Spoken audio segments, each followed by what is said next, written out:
A paz do Senhor para você, amado ouvinte da Palavra de Deus. E vamos meditar aqui hoje, queridos, num rápido devocional. Vamos falar aqui sobre a virtude de Deus. Virtude quer dizer, é a mesma coisa que poder de Deus. E vamos falar hoje sobre o poder de Deus. E fala aqui em Atos, no capítulo 8, a partir do versículo 14, ele diz assim: os apóstolos, pois, que estavam em Jerusalém, ouvindo que Samaria recebera a palavra de Deus, enviaram para lá Pedro e João, os quais, tendo descido, oraram por eles para que recebessem o Espírito Santo. Porque sobre nenhum deles tinha ainda descido, mas somente eram batizados em nome do Senhor Jesus Cristo. Então Pedro e João lhe impuseram as mãos e receberam o Espírito Santo. E Simão, vendo que aquela imposição das mãos dos apóstolos era dado, que pela imposição das mãos dos apóstolos era dado o Espírito Santo, lhes ofereceu dinheiro, dizendo: dai-me também a mim esse poder, para que aquele sobre quem eu puser as mãos receba o Espírito Santo. Mas Pedro disse-lhe: o teu dinheiro seja contigo para a tua perdição. Pois pensaste que o dom de Deus se alcança do dinheiro. Tu não tens parte nem sorte nesta palavra, porque o teu coração não é reto diante de Deus. Arrepende-te, pois, desta tua iniquidade e ora a Deus, para que, porventura, te seja perdoado o pensamento do teu coração. Vejo, pois, que estás em fel de amargura e em laço de iniquidade. Respondendo, porém, Simão disse: orai vós por mim ao Senhor, para que nada do que disseste venha sobre mim. Amém? Palavra forte, interessante, e que a gente tira muitos ensinamentos desta palavra. Primeiro, eu faço questão de deixar bem claro aqui, à luz da palavra de Deus, que a virtude de Deus, o poder de Deus, não se compra por dinheiro. Esta é a primeira lição que nós podemos tirar de aprendizado. O que aconteceu? Simão viu o que Pedro e João estavam fazendo ali em Samaria. E ele viu e ele ouviu dizer dos feitos daqueles dois apóstolos. Sendo que ele viu e aquilo causou um impacto muito grande nele e ele quis: só vou querer isso para mim também. Eu vou querer. Eu tenho dinheiro, eu tenho como pagar por isto. E a Bíblia relata que ele, ao observar e ao saber do que efetivamente estava acontecendo, vendo que os apóstolos colocavam as mãos e as pessoas eram batizadas com o Espírito Santo, ele ofereceu dinheiro, disse: eu quero esse poder também. Como se o poder de Deus se conquistasse com dinheiro. Irmãos, prestem atenção, em nome de Jesus.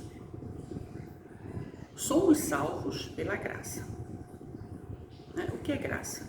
Graça é favor imerecido, ou seja, nós nem merecemos, mas aprove a Deus nos salvar. Este já é um fato muito interessante, um fato consumado. É um fato bem interessante. Aprove a Deus. Primeiro, também a palavra do Senhor diz que nós não procurávamos pelo Senhor. Nós vivíamos, o homem vive no curso do mundo, ali envolto nas coisas do mundo, que são maravilhosas, tá? E envolto nas coisas do mundo, o homem não se importava em buscar a Deus. Só que a Bíblia também relata que muitos são chamados e poucos são escolhidos. Então, quando aquele homem é chamado e escolhido de Deus, ele vem para a sua graça. Deus o alcança e Deus faz maravilhas e muda a sua trajetória de vida. O que é conversão? Conversão, todo mundo fala, me converti. Teve uma conversão na minha vida. O que é isso? Conversão é mudança de vida, mudança de rota. No outro vídeo eu já falo, você está numa via e você vai converter, você muda totalmente de rota. Né? Conversão, até o próprio sinal, os próprios indicadores de trânsito, eles nos orientam. Conversão à direita, conversão à esquerda. É uma conversão, é uma mudança. Tá? Então, quando nós somos convertidos ao Senhor, o Senhor nos traz para a sua graça, somos escolhidos de Deus. Escolhidos de Deus, não é pouca coisa não. Eu fico imaginando milhares e milhares de pessoas e Deus, da sua infinita graça, ele bate o olho e nos chama. E esse chamado dele não é um chamado qualquer, é um chamado positivo, é um chamado forte, é um chamado irresistível. E quando Deus fala conosco para nós alertarmos outras pessoas acerca disto, o que é que acontece? Nós temos a responsabilidade de ir e pregar o Evangelho para as outras criaturas. A gente tem que falar do amor de Deus. E aquela criatura, ela vai decidir se quer ou não andar com Cristo ou não. O livre-arbítrio do homem. Tá? Sendo que Pedro, quando Simão falou que queria este poder, aí Deus nos dá, quando nós vemos para a graça, passamos a andar com o Senhor, a gente desfruta de graça, de favor imerecido. O Senhor começa a nos dar poder, o Senhor nos dá poder na oração, o Senhor nos dá poder de revelação, o Senhor fala conosco em sonhos, o Senhor nos revela. E ali é graça, né? Um favor imerecido, você se diferencia mesmo, tá?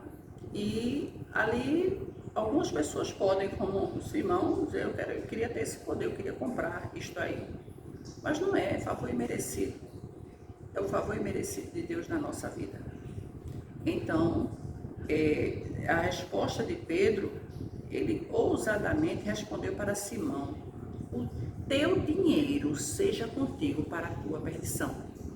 Porque tu pensaste que o dom de Deus se alcança por dinheiro. Não é por dinheiro, é por fé, é por graça. É por fé, é por graça. E continuou: tu não tens parte e nem sorte nesta palavra, porque o teu coração não é reto diante de Deus. Nem querendo mais ali, tu tem condições, porque o teu coração, o teu íntimo, já não é reto diante de Deus. O que ele quer dizer com isto? Até que se ele dissesse, não, agora eu vou aceitar. Só que ele iria aceitar Jesus, mas com aquela condição: eu vou aceitar para ter esse poder que esses outros discípulos têm para utilizar a meu bel prazer. E Deus, na sua presciência, já orientou o seu servo a dizer assim: o teu dinheiro seja contigo para a tua perdição. O teu dinheiro seja contigo para a tua perdição. Porque tu pensaste que poderia comprar as coisas de Deus com o teu dinheiro. E quando ele ainda continuou, o discípulo, ele ainda assegurou: porque o teu coração não é reto, ou seja, não é terno, não é confiante diante de Deus. O teu coração não é reto. Ele ainda dá um conselho: arrepende-te e ora a Deus, porque tu estás em laço de fel e de amargura, fel e laços de iniquidade. fel de amargura e laços de iniquidade. Ainda entregou o jogo todinho, entregou foi tudo, tá? Então assim, aí Simão pede que eles orem por ele. Ele pede. Então, vocês orem por mim. Ele pediu.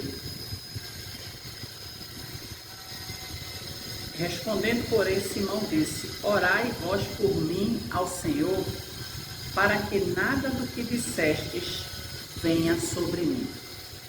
Aí vamos para aquela condição em que o próprio, eu digo ali, o pecador, ele reconhece a sua condição de pecador, né? E pede ao cristão, ao servo do Senhor, que ore por ele. E muitas vezes não acontece isso. A pessoa não quer compromisso com Deus, a pessoa não quer caminhar com Deus, a pessoa não quer aceitar Jesus como Salvador, a pessoa simplesmente nos aborda em muitos locais e diz: ore por mim.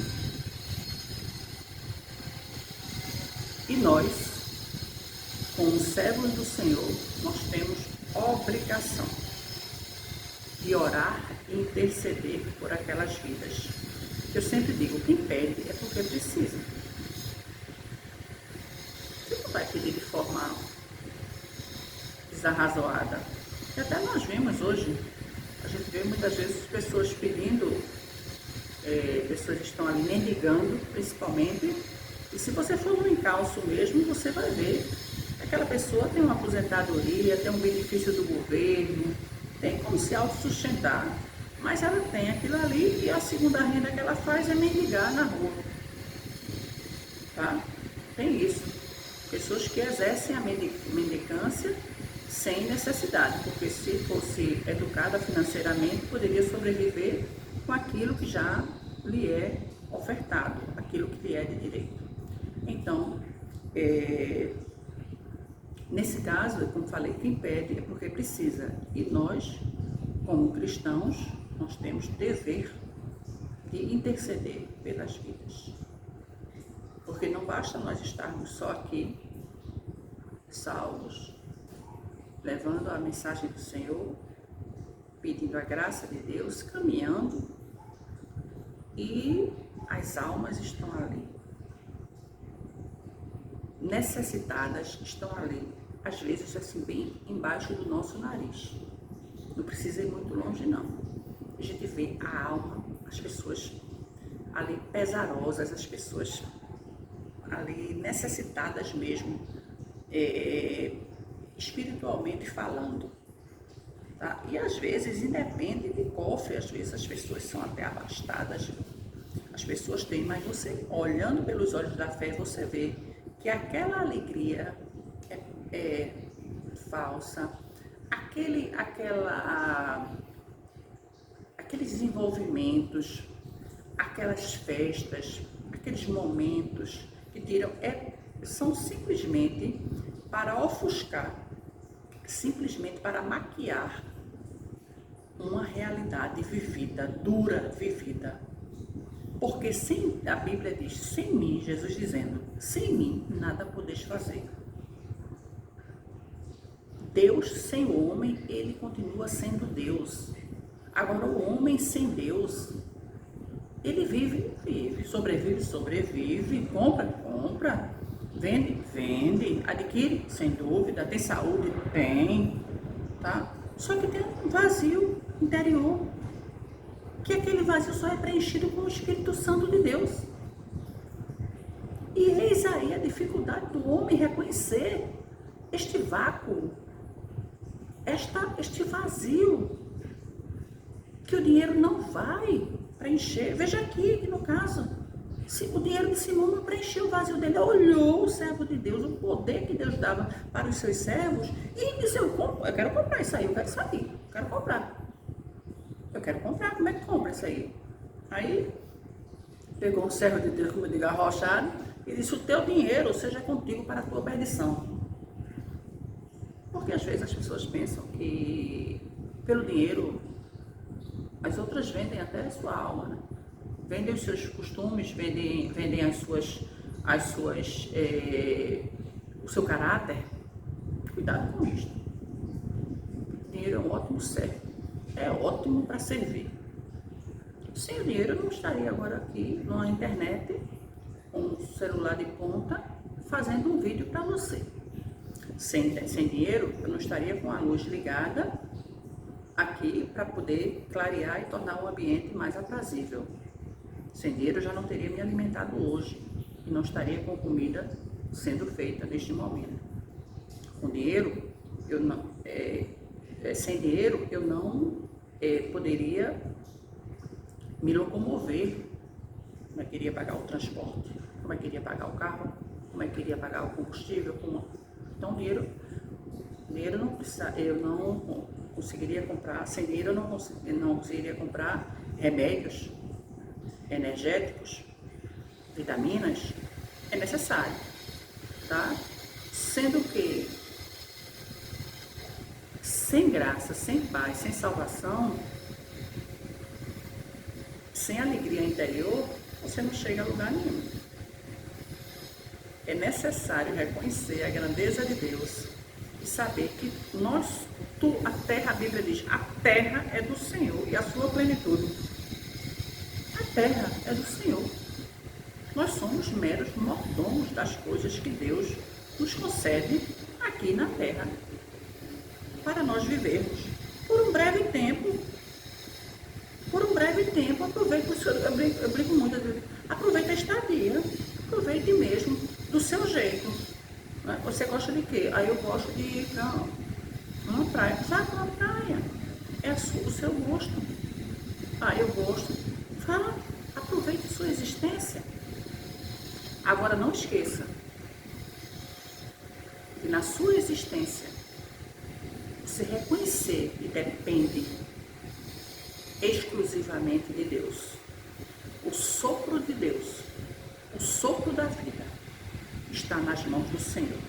A Bíblia diz, lá em 1 Samuel, no capítulo 2, o Cântico de Ana, o Senhor empobrece e enriquece, abaixa e também exalta. O Senhor dá a vida e o Senhor tira a vida. Cuidado com isto. Não se apegue muito a essas coisas aqui, não. Não se apegue tanto, não. Seja justo, seja correto, tá? Mas viva ali, dentro da sua realidade, na sua limitação e com os olhos fitos nos céus, os olhos postos em Deus.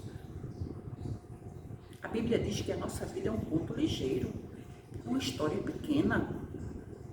Aproveite a estadia. Agora aproveite essa estadia orando, jejuando, cantando louvores a Deus, entregando os seus talentos ao Senhor, estando em comunhão com Deus. É claro que quando você se destaca nestas questões, o mundo vai te hostilizar.